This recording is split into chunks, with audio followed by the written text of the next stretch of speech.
안녕하세요. 자, 오늘은 기말보고서에 대해서 어떻게 쓰면 되는지를 알려드리도록 하겠습니다. 자, 기말보고서는 이런 겁니다. 수업에서 다른 주제 중에서 하나를 골라서 자신의 주장을 근거와 함께 제시하는 논설문을 제출하는 게 기말보고서입니다. 해당 주제에 대해서 대립하는 견해가 소개되었을 경우에 두 견해 중에 하나를 편들거나 제3의 견해를 제시해서 그것을 옹호하는 논변을 제시하는 형식을 권장합니다. 자, 그래서 마감은 12월 13일 일요일 밤 12시까지고요. 단 개요 제출을 할 수 있습니다. 이거는 의무는 아니에요. 그래서 11월 25일까지 내가 이런 식으로 글을 쓰겠다라고 개요를 작성해서 제출하면 제가 코멘트를 해드리도록 하겠습니다. 개요는 뭐 여러분 마음대로입니다. 형식은 자유예요. 뭐 보고서를 뭐 열심히 거의 써도 상관없습니다. 일종의 초고처럼 거의 다 써도 상관없고요. 아니면 그냥 뭐 목차만 써도 되고. 근데 목차만 써가지고는 제가 뭘 코멘트를 드리기가 어려워요. 그러니까 목차보다는 좀 더 내용이 있어야 됩니다. 내가 이런 식으로 좀 쓰려고 한다. 일종의 논증의 개요가 필요한 거예요. 논증의 개요. 내가 이 사람의 이런 견해를 이런 식으로 비판해서 이런 대안을 제시하고 싶다. 그리고 그 근거는 뭐 이러저러한 것이다. 이런 식의 짤막한 개요를 작성해 주셔야 되고요. 뭐 A4 한 페이지, 두 페이지 뭐 그 정도면 충분할 것 같아요. 자, 그리고 여러분이 이런 기말 보고서를 쓰는 거는 계속 논문을 쓰는 훈련이기 때문에 그 형식적으로도 논문 형식을 그대로 좀 갖출 것을 제가 요청을 드리고요. 그래서 참고문헌을 논문 형식에 맞추어서 작성을 해야 하고요. 분량은 A4 4페이지에서 5페이지인데 여기서 공백 포함해서 6천자에서 9천자입니다. 근데 참고문헌은 분량에 포함되지 않으니까 이제 그 결론까지 쓰고서 그에 대한 그 분량을 확인해 보시고 이제 제출하시면 됩니다. 참고문헌은 그 뒤에 덧붙이면 되는 거고요. 참고문헌이 많다고 좋은 건 아니에요. 아, 얘 많이 공개했구나. 이런 식으로 해가지고 제가 뭐 높이 평가하는 건 아닙니다. 자, 이때 잠깐만요. 여기 분량을 확인하는 방법이 필요하죠. 분량을 어떻게 확인할 거냐? A4 4페이지에서 5페이지 이게 중요한 게 아니라 이쪽이 중요한 거예요. 이쪽이 공백 포함해서 6천자에서 9천자. 자, 요건 어떻게 확인하냐면 그 여러분 그 문서를 작성하는 프로그램 뭐 한글이나 아니면 워드를 보면 다 통계를 볼 수가 있습니다. 그 문서 정보를 확인한다거나 아니면 문서 통계를 확인한다거나 그런 메뉴가 있으니까 그거 찾아서 확인해서 이제 제출하시면 되고요. 제가 여기 참고 자료를 올려놨습니다. 이미 구글 클래스룸에 올려놨어요. 그래서 인문학과 문헌 자료의 이용, 그리고 인문학과 논증의 구성 이런 글을 올려놨으니까 이걸 참고하시면 좋고요. 자, 그러면 몇 가지 유의사항들을 이제 계속 알려드리도록 할게요. 자, 어떤 주제가 좋으냐? 일단 예시를 좀 드리면 이런 겁니다. 우리가 수업에서 했던 거를 좀 더 구체화해서 하면 되는 거죠. 예를 들면 뭐 과학과 사이비과학의 구분은 가능하냐? 근데 사실 이거 좀 너무 큰 주제일 수 있어요. 그래서 일단은 뭐 가능하다고 치고 한번 구획 기준을 한번 여러분이 상상해서 제시해 줄 수 있겠죠. 아니면 남이 제시한 기준을 가지고 평가를 해본다거나 그래서 대안적인 기준을 한번 만든다거나 그래서 아니면 남이 만든 기준을 조금 변형을 한다거나 그런 식의 시도를 할 수가 있는 겁니다. 그리고 나서 그런 기준에 따라서 구분을 할 수 있다면 그게 어떤 쓸모가 있는지 이런 걸 좀 얘기를 해본다거나 자, 이런 식의 주제도 가능하고요. 그 다음에 정상과학에 대한 쿤과 파이어벤트의 견해를 소개하고 한쪽 편을 옹호하거나 제3의 견해를 옹호하는 논변을 제시하라. 뭐 이런 것도 이제 좋은 주제가 될 수 있습니다. 자, 이걸 시험 문제처럼 보이죠? 네, 맞습니다. 자, 그거를 그 답안을 잘 발전시키면 이제 좋은 그 기말 보고서가 될 수 있는 거고요. 자, 그 다음에 뭐 과학혁명에 따른 패러다임 변화는 과연 합리적이라고 말할 수 있을까? 자, 이 대한 이제 논쟁이 꽤 있습니다. 그 논쟁을 잘 이제 그 검색을 해보시고 기존의 견해들이 뭐가 있는지 좀 보고서 이제 기존의 근거들, 이거 찬반 근거들을 확인한 후에 여러분이 이제 어느 한쪽 편을 들거나 아니면 뭐 제3의 견해들을 제시하거나 하면 되겠죠. 그 다음에 뭐 실제론 중에서도 뭐 그 중에서 하나, 뭐 해킹의 존재자 실제론을 이제 갖고 와서 과연 얘가 뭐 이론 실제론과 차별화될 수 있는지, 자, 그런 비판이 제가 있다고 소개를 드렸었죠. 자, 그런 걸 한번 시도해 본다거나 아니면 다른 식으로 변형해서 다른 질문 던져서 답을 할 수도 있습니다.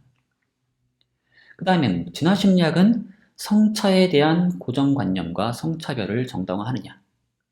자, 그런 비난을 많이 받고 있죠. 실제로. 의심을 많이 받고 있습니다. 이것도 일종의 찬반 견해를 좀 검색해 보시면 아마 수두룩 많이 나올 거예요. 한번 이제 그걸 가지고서 찬반 중에 하나를 선택해서 이제 한쪽을 옹호하는 논변을 제시하면 되겠고요. 또는 뭐 아직 수업은 안 했지만 몇 주 뒤에 할 수업인 뭐 계산기계는 이해를 할 수 있느냐 이런 거. 자, 이런 것들이 이제 주제가 될 수 있고요. 이거 말고도 다 우리가 수업에서 다뤘던 거면 다 됩니다. 다만 그걸 너무 이제 너무 넓게 예를 들면 뭐 과학이란 무엇인가 이렇게 하면 너무 좀 곤란합니다. 물론 그게 이제 첫 번째 주제랑 거리는데 그게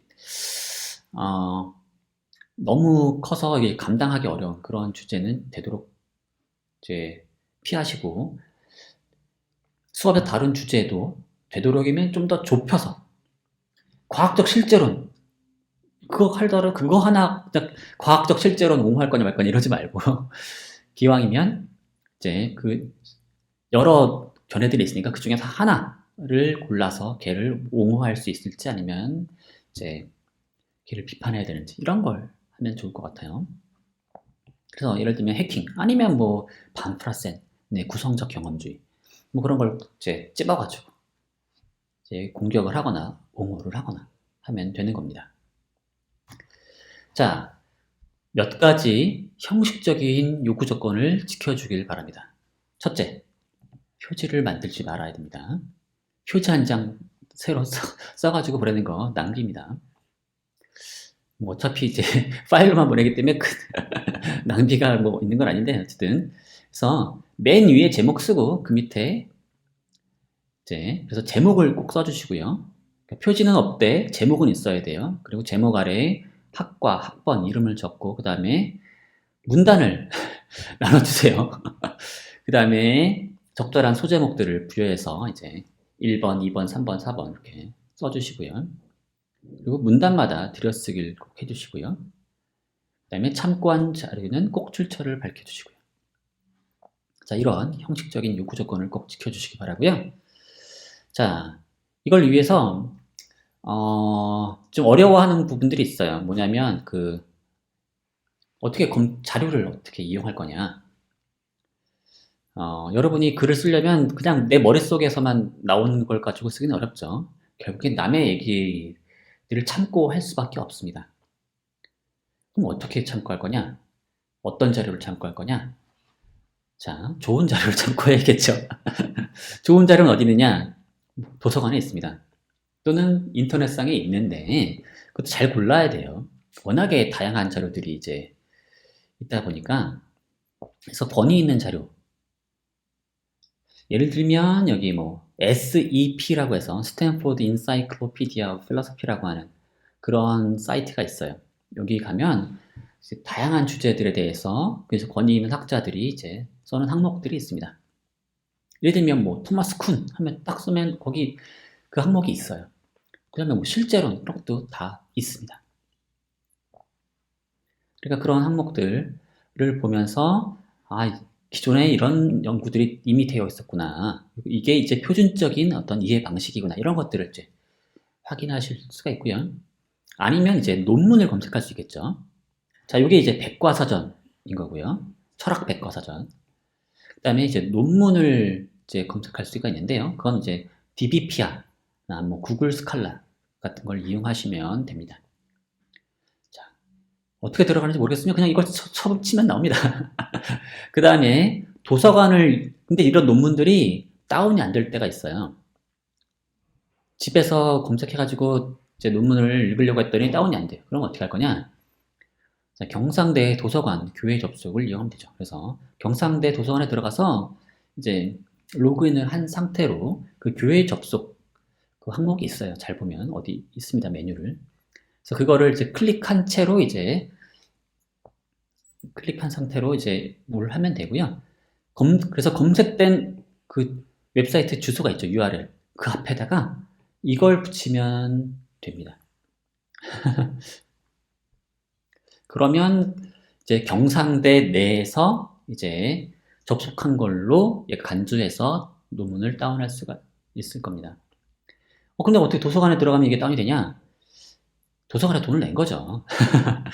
그 자료에 대한 사용 권한을 이제 돈 주고 산 거고요. 여러분들은 그런 권한을 가지고 있는 거죠. 여러분들을 위해서 산 거니까. 그걸 여러분들 잘 활용하시면 되겠고요. 자, 그 다음에 도대체 뭘 검색할지 모르겠다 그러면 뭐 교수나 조교가 없으니까 지금 우리 수업 조교가 없죠. 그러니까 저한테 조언을 구할 수가 있고요. 아니면 그 분야, 그 주제에 대한 백과사전 항목이나 아니면 논문, 아니면 몇 가지 이런 가이드북들이 있어요. 다 영어라서 좀 어려운데 그런 논문들 보면 뒤에 또 참고 문헌들이 또 달려 있거든요. 그러면 꼬리에 꼬리를 물면서 이제 그 참고 문헌을 찾아갈 수가 있습니다. 그래서 가장 표준적인 문헌이 이런 것들이구나, 이런 것들을 찾아서 볼 수가 있는 거고요. 사실 이게 가장 중요한 건 뭐냐면 좋은 자료 찾을 때 이제 신뢰성이 중요한 거죠. 그래서 인터넷 블로그에서 누가 적은 거 좋은 내용이 있을 수 있습니다. 그 다음에 뭐 위키, 예를 들면 뭐 저도 위키를 운영하지만 뭐 위키백과 같은 거 있는데 뭐 좋은 내용이 있고 사실 여러분들이 일단 검색하다 보면 그런 게 들어가서 보면 좋습니다. 근데 여러분이 논문을 쓸 때 그걸 정말로 활용할 거냐, 직접적으로. 그럴 때는 문제가 됩니다. 이런 내용이 있구나. 이걸 일단 확인하는 데 필요하지만 여러분이 한번 검증을 해봐야 돼요. 이런 내용이 정말로 이제 있는지를 이제 뭐 다른 논문이나 아니면 책이나 이런 걸 통해서 이제 확인해야 되는 거고, 결국에는 그 내용을 책임지는 저자가 분명한 자료를 이용해야 됩니다. 그리고 그 저자가 좀 권위 있는 사람일수록 좋겠죠. 텔레비전에 나온다고 권위 있는 건 아니고요. 결국에 이제 그 관련 분야의 전문가라는 이제 증거가 있으면 됩니다. 근데 뭐 사실은 이건 이제 일종의 그 간편한 방법일 뿐이고요. 결국엔 여러분이 그걸 읽고서 다시 여러분이 스스로 또 판단을 해야 돼요. 뭐 어느 대학 뭐 철학과 교수가 썼다고 하는데 뭐 진짜 내용 이상한 걸 그런 걸 수도 있어요. 그러니까 이거는 그냥 어디까지나 진입할 때 필요한 이제 방법일 뿐이고, 최종적으로는 여러분이 스스로 책임지는 겁니다. 자, 그리고 남의 자료를 이제 봤으면 결국에 인용을 하거나 그걸 요약해서 여러분이 활용을 하겠죠. 근데 이게 보고서 쓸 때 어려운 게, 논문을 처음 거의 뭐 벌써 여러분 이제 2, 3학년, 4학년 됐으면 몇 번 써봐서 이제 알겠지만 그래도 참 어려워요. 왜냐면 이게 결국 여러분 주장을 하는 거잖아요. 여러분이 자신의 주장을 내세우고 자신의 근거를 내세워야 돼요. 결국 기말 보고서로서의 가치가 있으려면 결국 독창적인 무언가가 있어야 되는 거죠. 그러니까 남 얘기만으로 보고서를 채우면 그거는 좋은 보고서라고 할 수가 없는 겁니다. 그래서 중요한 건 뭐냐면, 가장 중요한 건 뭐냐, 학술적 논문에서는 인용문과 자료의 요약, 그리고 본인의 견해를 엄격하게 구분해야 돼요. 인용문, 요약, 그다음에 본인의 견해, 이게 다 엄격하게 구분이 되어 있어야 되는 겁니다. 가장 중요한 건 내 거랑 남의 거 딱 나눠야 되는 거죠. 남의 거를 내 것처럼 써도 안 되고 내 건데 이거를 그냥 두리뭉실하게 남 얘기처럼 써가지고 오히려 손해보지 않도록 조심해야 되고요. 이게 내 얘기를 그냥 쓰면 이게 이상한 느낌이 들 수가 있어요. 근데 그걸 구분해서 내 보고서입니다. 내 보고서. 그러니까 내 주장을 쓰는 거죠. 물론 그 주장 중에 남이 한 주장을 그냥 또 얘기하는 걸 수도 있어요. 그럴 때는 근거라도 뭔가 새로운 게 있어야 되는 거죠. 그래서 내가 쿤의 주장을 옹호한다. 그럼 주장 자체는 쿤의 주장과 같은 주장을 할 수 있죠. 하지만 근거는 내가 뭔가 개발한 주장이 근거를 이제 담아야 되는 거죠. 그렇기 때문에 본인에게 무조건 들어가야 되고 그게 남의 거랑 이제 막 뒤섞여 있으면 안 되는 겁니다. 자, 그런데 이제 그러기 위해서라도 남의 거를 잘 활용을 해야 돼요. 잘 활용하는 방법 두 가지가 있는데 하나는 인용이고 하나는 요약인 겁니다. 인용은 이제 증거로 사용할 때 많이 사용되는 거죠. 그래서 자료의 일부분을 주장의 증거로 제시하고자 할 때 보통 이제 역사 논문을 쓰다 보면 이런 걸 많이 쓰게 되는데 또는 뭐 남의 견해를 이제 분명하게 밝히고 싶은데 이거를 이제 요약을 하다 보면 오해의 소지가 있을 경우에 누가 이런 주장을 했다 라고 이제 요약을 하다 보면 오해가 있을 것 같아요. 그래서 그 사람이 한 얘기를 그대로 쓰는 겁니다. 그럴 때 이제 직접 인용을 하는 거고요. 자, 그 외에는 이제 또 요약을 하면 되는 거죠. 그래서 자료의 전체 내용을 간략하게 소개하고자 할 때 사용을 하는 거고요. 또는 뭐 요점이 필요할 때, 자료 전체 요점이 필요할 때, 이럴 때 풀어쓰기를 사용합니다. 자, 이때 주의할 점은 뭐냐? 원문을 풀어쓴 요약은 원문의 내용을 본인의 방식대로 완전히 새롭게 작성한 문장이어야 되는 거. 그래서 요약을 하는데 그냥 그 사람의 문장을 그대로 거의 갖다 쓰다. 그럼 그거 뭐예요? 표절입니다. 표절. 몇 개 단어 바꿨다. 그래도 표절이에요. 몇 개 단어 바꿨다고 해가지고 그게 여러분의 요약이라고 말할 수는 없는 겁니다. 그래서 이게 되게 중요한 겁니다.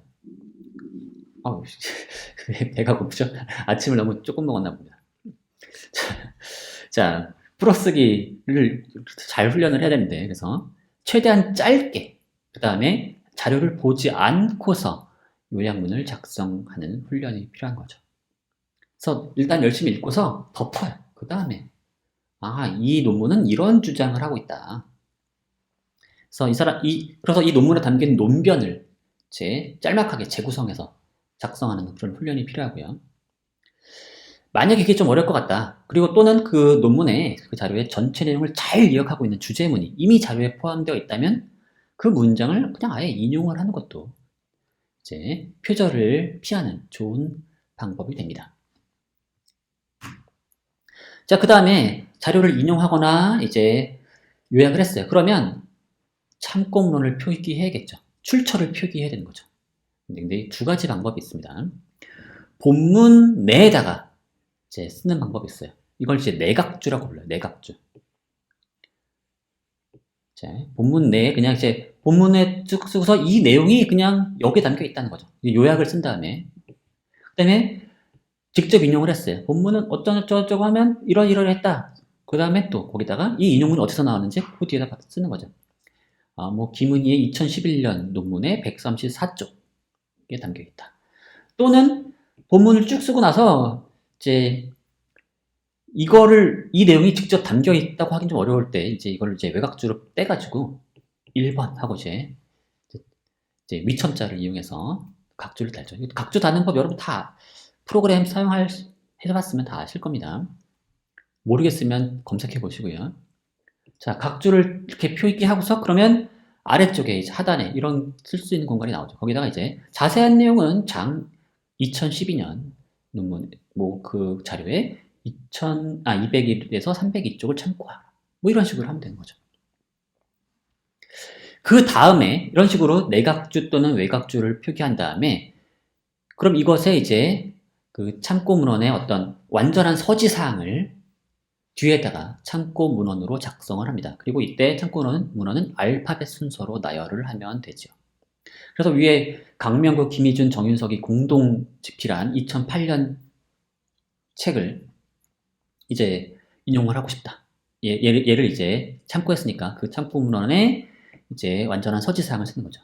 저자, 그 다음에 뭡니까? 연도, 그 다음에 제목, 책 제목, 그 다음에 이제 책이 출판된 지역, 그 다음에 출판사 이렇게 쓰면 되는 거죠. 요즘에 근데 지역이 이제 별 의미가 없는 경우들이 있어서 이걸 안 쓰기도 합니다. 또 아까 김은희 여기 인용했으니까 김은희 2011년 뭐 휴메 정치철학과 보수주의 이건 철학이라고 하는 잡지 저널의 109집 109권에 이제 115에서 145쪽에 수록되어 있다. 또는 뭐 여기 장을 참고라고 했는데 이거는 장하석 2012년 책인데 Is Water H2 라고 하는 거고 스프링거에서 출판됐군요. 뭐 이런 식으로 참고 문헌을 이제 정확하게 달아주시면 되겠고요. 이런 식으로 쓰고 나면 결국 이런 형태의 보고서가 만들어지는 거죠. 자, 그래서 이건 철학 입문이라 그랬네. 자, 1학기 때 썼던 걸 또 약간 이걸 재활용하다 보니까 자, 기말 보고서 여기 제목을 쓰는 거죠. 아까 제가 표지 따로 쓰지 말라 그랬죠. 제목, 그 다음에 학과 학번 이름 쓰고서 이제 소제목을 달아요. 소제목을 달고 이제 본문을 쓰고 중간중간에 뭐 인용도 하고 이제 각도도 달고 그 다음에 참고 문헌을 쓰면 되는 거죠. 자, 이런 형식으로 작성을 하시면 되는 겁니다. 그래도 잘 모르겠다 그러면 여러분이 참고한 논문들 형식을 참고하시면 되고 제가 참고를 위해서 제 올해 나온 논문을 하나 이제 올려드릴 테니까 이런 형식으로 쓰면 되겠구나 하고 따라 하시면 됩니다. 자, 그러면 가장 중요한 건 뭐예요? 이제 남은 건 뭐다? 글을 써야 되는데 글은 결국 논증입니다. 논증. 여러분은 주장을 내세우고 그것을 이제 뒷받침하기 위한 그 근거를 제시해야겠죠. 자, 주장을 일단 잘 정립을 해야겠죠. 구체적이고 명료해야 됩니다. 뜻이 분명해야 돼요. 그다음에 학문적으로 중요해야겠죠. 자, 이때 그러니까 나한테도 내가 나의 관심뿐만 아니라 다른 사람에게도 관심 있을 만한 그런 주장이어야겠다는 거죠. 그래서 다른 사람에게도 가치 있는 그런 주장. 그래서 내 주장이 맞다면 이게 뭔가 영향을 줄 수 있는 그런 거면 좋은 거죠. 근데 뭐 이게 여러분이 지금 기말 보고서를 쓰는 단계에서는 이건 그렇게 중요하지 않습니다. 가장 중요한 건 이거예요. 구체적이고 명료할 것. 그 다음에 좀 우리가 이 과학 철학이라는 분야에서 글을 쓰다 보면 이게 애매한 부분이 있는데 뭐냐면 이 주장이 단지 사실적인 주장인지 아니면 규범적인 주장인지 이게 헷갈릴 때가 있어요. 그걸 분명히 해야 되고요. 예를 들면 과학이 이래 왔다라고 하는 그런 사실적 주장인지 아니면 과학은 이래야 한다라고 하는 주장에 가까운 건지 그런 식으로 주장의 성격을 구분할 수가 있고요.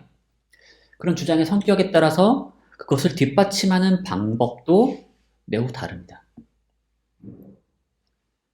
자, 그걸 이제 유의하셔야 될 거고요. 이에 대해서 좀 궁금하신 분 있으면 제가 올려놓은 그 자료를 한번 확인해 보시기 바랍니다. 그 다음에 논증을 하다 보면 결국 근거가 필요한데 근거가 한두 개가 아닐 수 있죠. 그러면 설계도가 좀 필요합니다. 그래서 내 주장을 뒷받침하기 위해서 근거가 2개 필요하다. 자, 결론이 있는데 결론을 뒷받침하기 위해서 근거가 2개 필요한 거죠. 근데 이 근거 역시도 이 근거가 또 그에 대한 또 근거가 필요할 수 있죠. 그에 대한 하위 근거들이 필요할 수 있어요. 그래서 하위 근거 1, 2, 3에 의해서 이를 뒷받침할 수 있죠. 자, 이런 식으로 설계도를 한번 작성해보면 도움이 될 거고요. 근데 논증을 그러면 어떤 식으로 할 거냐? 하나는 이제 다른 잘 확립된 원리에 호소하는 방법이 있어요.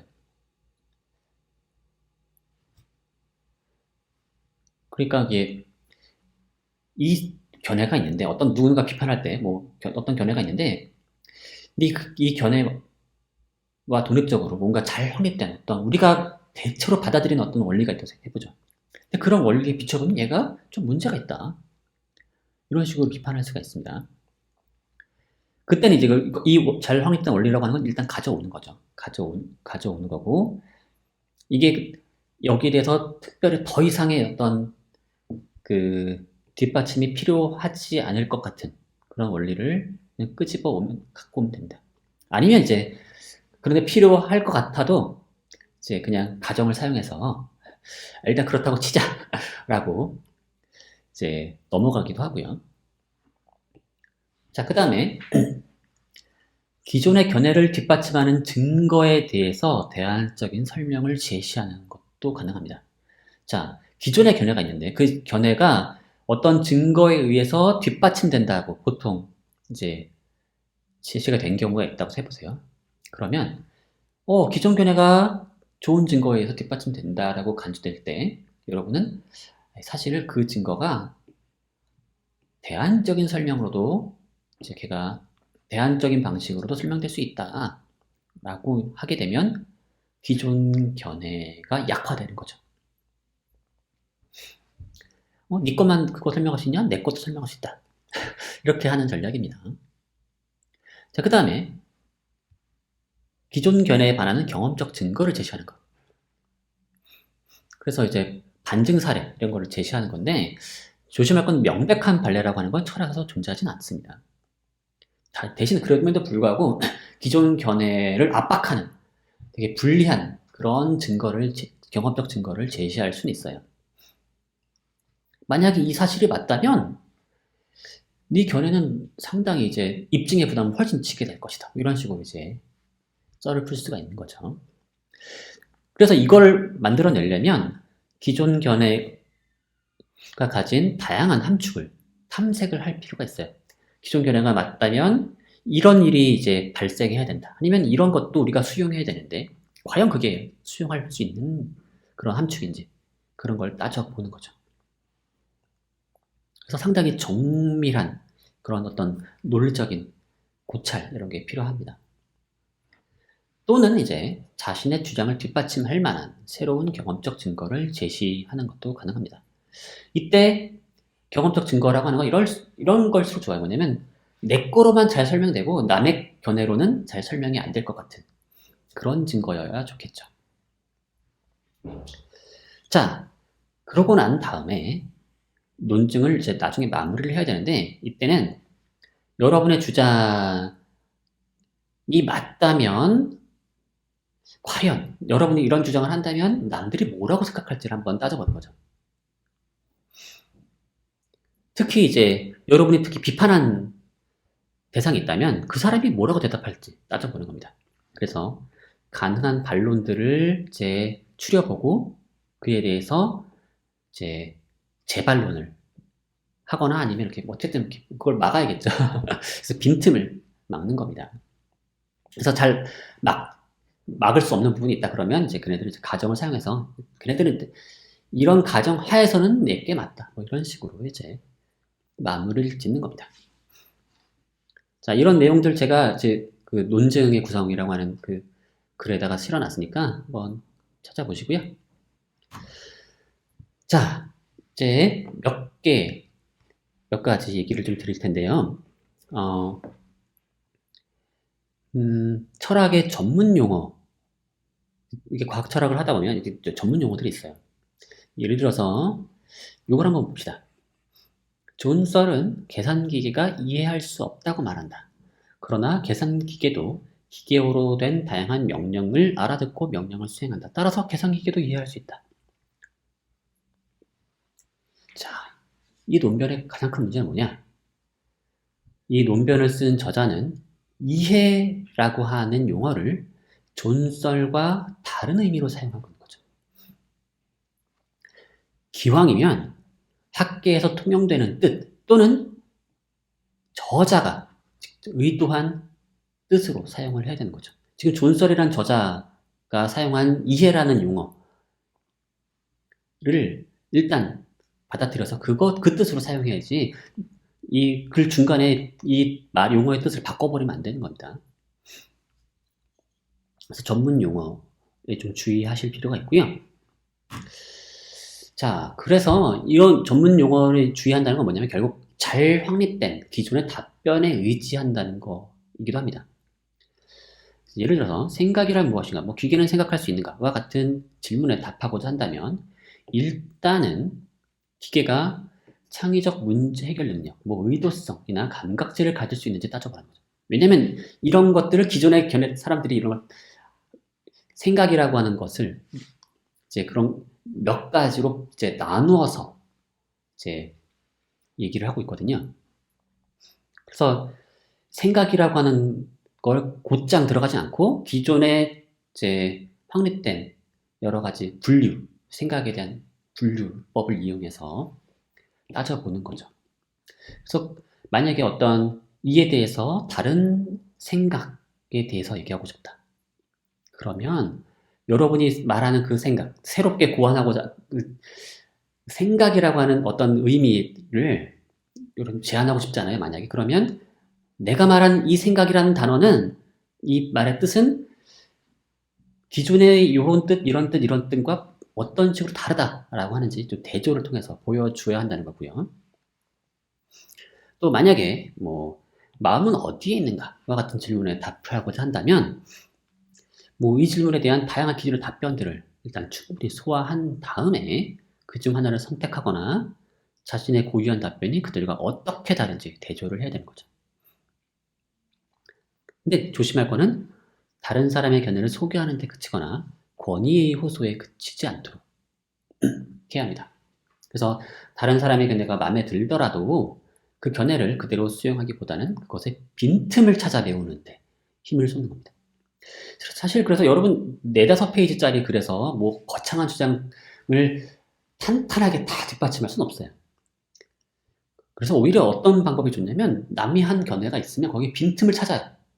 그래서 여러분이 그 빈틈을 메꿈으로써 내가 여기에 뭔가 기여를 하는 거죠. 그것만으로도 매우 중요한 작업이 될 수가 있습니다. 자, 주의할 점 몇 가지를 말씀드릴 텐데요. 이제 슬라이드 2개 나왔습니다. 첫 번째, 너무 다양한 질문을 던지지 말아요. 예를 들어서 기계는 생각할 수 있을까? 기계는 이해를 할 수 있을까? 기계는 감정을 가질 수 있을까? 기계는 자율성을 가질 수 있을까? 인공지능에 대해 우리는 어떤 자세를 갖추어야 할까? 이런 5가지 질문들, 뭐 이런 질문들을 4-5페이지짜리 보고서 어떻게 담겠습니까? 이걸 답을 다 할 수가 없어요. 이건 뭐 책 한 권에 필요한 그런 질문들이죠. 그렇죠? 여러분 4-5페이지짜리 기말보고서 쓰려면 이 중에 하나의 질문에 집중을 해야 되고요. 만약에 다른 질문을 또 던지고 싶다 그러면 그거는 앞의 질문을 해결하는데 필요할 때만 던지라는 겁니다. 그래서 질문들을 마구잡이식으로 병렬적으로 나열해서 이것도 답하고 저것도 답하고 그러면 결국 너무 깊이가 없는 그런 보고서가 되겠죠. 저는 사실 그래서 넓이보다는 깊이를 더 중시하는 편입니다.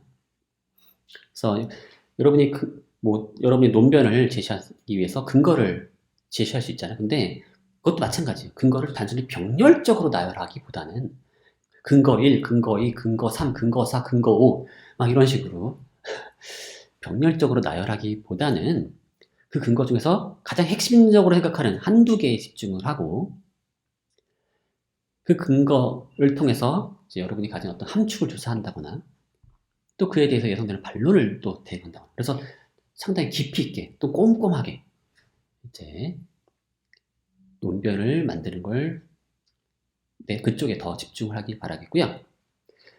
앞에서도 말했지만 다른 학자의 다양한 논변을 소개하는 데 그치지 말고 다른 학자들의 논변을 소개보다는 그에 대한 여러분의 평가가 더 중요하다는 사실을 명심하기 바랍니다. 그래서 논의의 범위를 최대한 좁히고 그리고 이제 여러분이 근거를 막 이렇게 끌어모으다 보면은 서로 상반된 근거를 넣을 때도 있어요. 그러면 내적 일관성이 깨지는 거죠. 그러니까 혹시나 내가 사용한 근거들이 서로 충돌하는 건 아닌지에 대해서 좀 조심하시기 바라겠고요. 자, 이런 식으로 이제 기말 보고서를 쓰시면 됩니다. 자, 그러면 오늘 수업은 여기서 마치도록 하겠고요. 자, 그러면 좋은 보고서 기대하도록 할게요. 감사합니다.